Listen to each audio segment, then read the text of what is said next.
We have more sports stories for you at this hour. I'm Denise Tan. The Ateneo Blue Eagles keep their title defense bid alive after eliminating the Adamson Falcons for the last semifinal spot. Here's the story.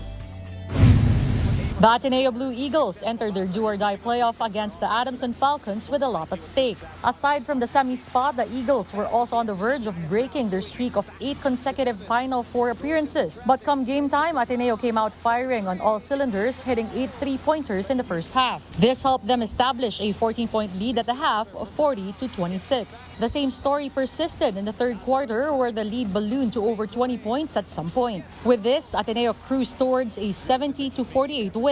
The result of the playoff was the most lopsided in the history of such games. Jared Brown delivered for Ateneo with 20 points. None from the Falcons' side breached double digits. This win is huge for us. We get another shot on Saturday. We wanted to win this for our seniors, but it's good. We have a momentum coming into Saturday, so it's huge. At the end of the game, the Eagles gave King Falcon Jerome Lastimosa his last moment of glory. Kyle Gamber handed Lastimosa the ball as he took a three and made it. Lastimosa missed most of season 86 due to a knee injury.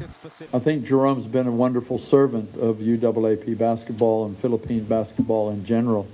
And, you know, when you have a 20-point lead, who cares about 3 points? With that, the Final Forecast is complete. Waiting for Ateneo in the semifinals are the top-seeded UP Fighting Maroons. That game happens on Saturday, November 25 at 2 p.m. Then 2-seed De La Salle Green Archers will take on the 3-seed NU Bulldogs at 6 p.m. Both games will be at the Smart Araneta Coliseum. You can also catch the games live on One Sports, One Sports Plus, and the Pilipinas Live app. The Gerflor Defenders are still up for a Merry Christmas after all. That's after an anonymous donor gave 2 million pesos to cover the team's unpaid salaries. The unnamed Good Samaritan coursed the money through PVL President Ricky Palou. News of the non-payment of the Gerflor team came out a few weeks ago through an anonymous social media post by an alleged insider. Palou opted not to name the people who brought the issue to light and in public, but he assured that they are now banned for life from the PVL. He also vowed to do a more thorough background check to ensure that the incident will not happen again. A non-profit organization in Japan has elevated litter picking into a serious sport.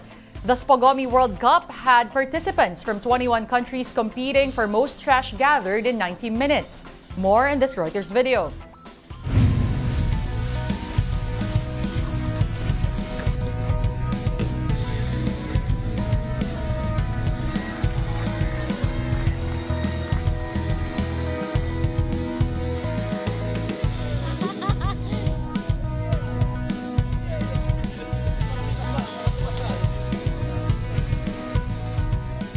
It's a great opportunity to come to Japan to learn about the culture, but also on a wider spectrum. It's really important for us to all take responsibility to look after our planet. やはりまだこの海洋ゴミの問題を知らない方々に対してこの海洋ゴミの状況どういうものなのかというのを知ってもらうということこれがまず大きな1点目でございます。で2点目はですねそれを知ってアクションを起こそうとしている方々この方々に対してこのアクションする機会を実際に創出する提供していくということが2つ目の目的となっています。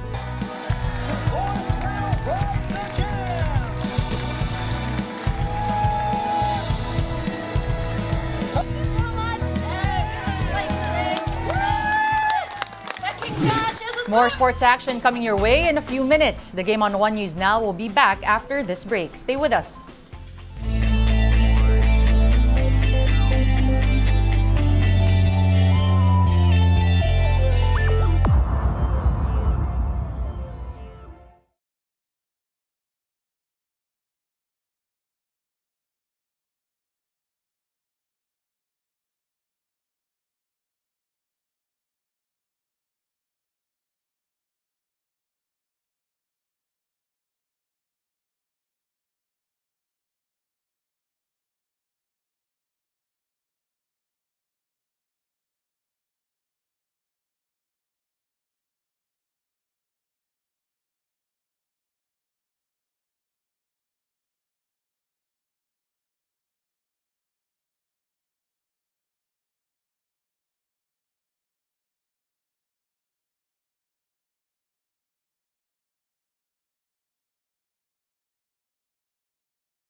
This is The Game on One News Now. I'm Denise Tan. Thanks for staying with us.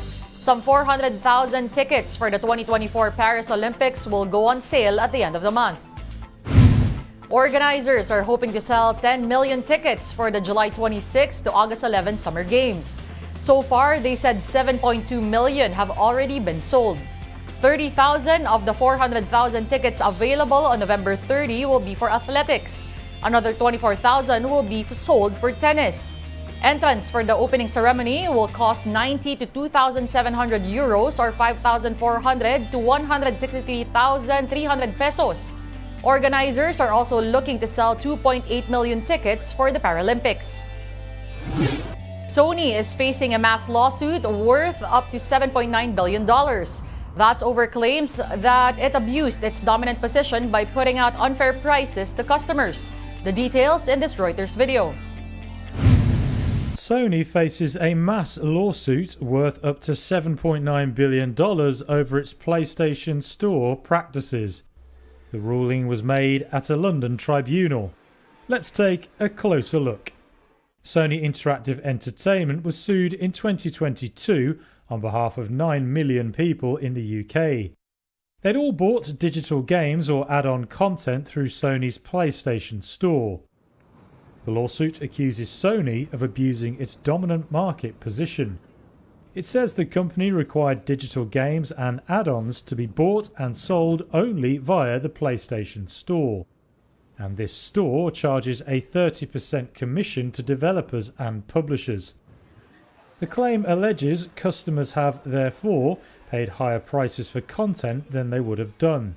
Sony has fought back though.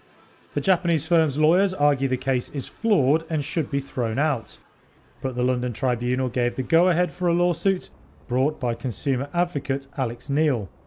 Sony did not immediately respond to a request for comment.